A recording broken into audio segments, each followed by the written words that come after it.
হ্যাঁ, আমরা অনেক সময় অনেক ব্যানারের ক্ষেত্রেও কিন্তু আমরা এই ধরনের ইমেজ দেখে থাকি এবং কিভাবে আপনি সেই ইমেজটা খুব সহজেই বানিয়ে ফেলবেন। চলুন, তার জন্য গুগল ট্রান্সলেটর আপনারা যাবেন, আপনাদের কম্পিউটারে এখানে গিয়ে জাস্ট টাইপ করবেন ট্রান্সলেটর।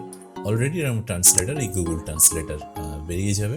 আর লিখলাম এখানে একটি গ্রামের মধ্যে পাকা রাস্তার কাজ চলছে, দুজন স্টুডেন্ট হেঁটে যাচ্ছে এবং কিছু শ্রমিক কাজ করছে। এবার আপনি বাংলাটাও কিন্তু কপি করতে পারেন, আপনি নিচের ইংলিশটা কপি করবেন। কেন ইংলিশটা কপি করবেন না, এআই ইংলিশ ভাষাটা ভালো বোঝে। এবার আপনি এই যে আমাদের একটা সাইট রয়েছে ওয়েস্ক, এই সাইটটায় আপনি কিভাবে যাবেন চলুন দেখিয়ে দিই। আপনি গুগল ক্রোম ব্রাউজারে যাবেন, এখানে উইস্ক এআই টাইপ করবেন। সব থেকে প্রথমে দেখুন উইক্স ল্যাব গুগল এফেক্স, এটা ক্লিক করলেই আপনাকে এই পেজে নিয়ে চলে যাবে। ব্রাউজ গ্যালারি এইটা যেটা আসবে, এবার আপনি এখান থেকে কিন্তু এই অপশনটা ক্লিক করলেই আপনার কাছে এটা খুলে যাবে এবং আপনাকে মাই লাইব্রেরি এখানে ক্লিক করতে হবে। ক্লিক করলে আরো একটা ট্যাব ওপেন হবে এবং তার পাশাপাশি ক্রিয়েট এ নিউ প্রজেক্ট, আপনি কিভাবে প্রজেক্টগুলো, এগুলো আমাদের আগের প্রজেক্টে কাজ যেহেতু হয়েছে তো সেহেতু দেখাচ্ছে। আপনার যদি না হয়ে থাকে তাহলে কিন্তু আপনার কাছে এগুলো ব্ল্যাঙ্ক থাকবে। এবার আপনি ক্রিয়েট নিউ প্রজেক্ট ক্লিক করার সাথে সাথে আরেকটা ট্যাব ওপেন হয়ে যাবে। এই ট্যাবটা যখন ওপেন হয়ে যাবে তখন আপনার এখানে লেফট সাইডে দেখুন একটা অ্যারো কি আছে, এটাকে বাড়িয়ে নিতে পারবেন। এখানের কাজগুলো কিন্তু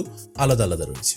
এবার কি রয়েছে আমি সেটা দেখিয়ে দিই। ধরুন আমি এই যেটা দেখালাম সেটা আগে দেখিয়ে দিই, যে একটি গ্রামে পাকা রাস্তা। ধরুন আপনার একটা সাবজেক্টের উপর ইমেজের প্রয়োজন, আপনি কপি করলেন, জাস্ট এই নিচে এখানে আপনি ডিরেক্টলি পেস্ট করে দেবেন। পেস্ট করে দিয়ে এটাকে ক্লিক করে দেবেন। এখানে দেখুন আপনাকে ম্যান্ডেটরি দুটো ছবি ক্রিয়েট করে দেবে। যে লেখাটা আপনি লিখেছেন এই লেখাটা অনুযায়ী আপনাকে ওই রিলেটেড ছবি আপনাকে ক্রিয়েট করে দেওয়া হবে। একটু সময় নেবে আপনার কনফিগারেশন এবং ইন্টারনেট স্পিডেরও। এবার এই ছবিগুলো দেখুন আপনাকে বড় করে দেওয়া হয়েছে, এখানে আপনি এখান থেকে ডাউনলোড করতে পারবেন। এই যে ডাউনলোড অপশন, এখানে আপনি ডাউনলোড করলে আপনার ডাউনলোড হয়ে যাবে। এবার ধরুন আপনার এই ছবিটা পছন্দ হলো না, বাট এখানে কিছু চেঞ্জেস হবে, চেঞ্জ করলে আপনি লিখতে পারেন। অথবা এটা যদি না পছন্দ হয় তাহলে আপনি এই অ্যারোটায় আরেকবার ক্লিক করবেন, ওই লেখাটার এগেনস্টে আরো দুটো ছবি আপনাকে ক্রিয়েট করে দেবে। এবং এটা যেমন একটা গ্রাম দেখিয়েছে বা এই ধরনের, আপনি যদি মনে করেন এটা একটা ভারতীয় গ্রাম দেখাবেন তাহলে আপনি এখানে ইন্ডিয়ান গ্রাম লিখে দিতে পারেন। কি করবেন দেখুন, এখানে আপনাকে এইটা দেওয়া হয়েছে, একটু যেন বিদেশি, তো আপনি চাইছেন এটা একটু ইন্ডিয়ান, একটি ভারতীয় গ্রামের মধ্যে পাকা রাস্তার কাজ চলছে, দুইজন ভারতীয় স্টুডেন্ট। এবার আপনি যখন ওটাকে কপি করবেন, জাস্ট পেস্ট করবেন, ওকে। এবার আপনাকে ছবির রিলেটেডটা আলাদা দেবে, অর্থাৎ আপনি যে ভাষায় কমেন্ট করবেন সেই ভাষায় কিন্তু আপনাকে ছবি তৈরি করে দেবে খুব সহজেই। এগুলো গেল আপনার ব্যানারে আপনি কিভাবে গুগল সার্চ করে ছবি পাচ্ছেন না, কিন্তু এইভাবেও আপনি একটা ছবি ক্রিয়েট করতে পারেন, পেতে পারেন। ওকে, দেখুন এখানে কিন্তু অলরেডি দিয়ে দিয়েছে একদম গ্রামের ছবি, দেখতেই পাচ্ছেন, ডাউনলোড করে নিতে পারলেন। সো এটা গেল একটা পার্ট।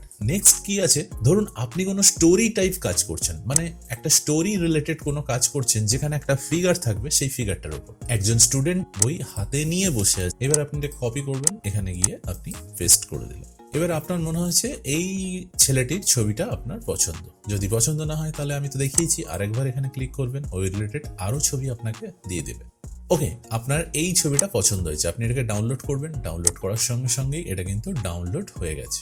এইবার আপনার প্রশ্ন হচ্ছে যে এই ছেলেটি যদি আমার এখানে বই নিয়ে বসে থাকে, এই ছেলেটিকেই আমার স্টোরির মধ্যে বারবার দেখাতে হবে। তো আপনি পাবেন কিভাবে? এই ছেলেটির তো স্নান করা, সাইকেল চালানো এইরকম কিছু হতে নাও পারে, তো আপনি তো এই রিলেটেড ছবি নাও পেতে পারেন। তো তার জন্য আপনি এই অপশনটা, এই যে সাবজেক্ট অপশনের আপলোড ইমেজ, এখানে চলে আসবে। চলে আসার পর আপনি দেখুন এই ইমেজটা পেয়ে যাবেন এবং এই ইমেজটা এখানে ডাউনলোড করে দেবেন। এখানে জাস্ট স্ক্যানিং করে নিচ্ছে।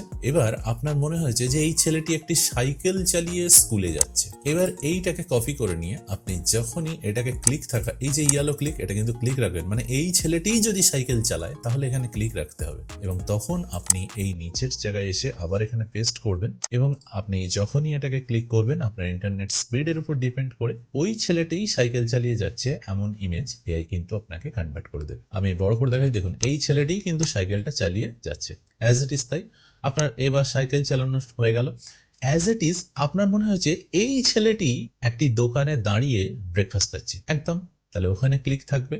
তাহলে যদি এই ছেলেটিকেই ব্রেকফাস্ট করাতে হয় তাহলে কিন্তু আমাদের ওই ছবিটায় ক্লিক থাকবে এবং আমাদের আবার ওই টেক্সট কমেন্টটা ক্লিক করতে হবে। হ্যাঁ, এই নয় যে অনেক কিছু আপনাকে শিখতে হবে, জানতে হবে যে আপনি কিভাবে কমেন্ট করবেন বা কমেন্ট বা এই সমস্ত লেখাগুলো লিখবেন। আপনি নর্মাল বাংলা ভাষায়, দেখুন বড় বড় ভিডিওতে আপনাদেরকে অনেক সময় ভয় দেখিয়ে দেওয়া হয়, তো সেগুলো নিয়ে আপনারা চিন্তিত হবেন না। খুব ইজিলি দেখুন, একদম এই ছেলেটিই কিন্তু একটি দোকানে দাঁড়িয়ে ব্রেকফাস্ট খাচ্ছে।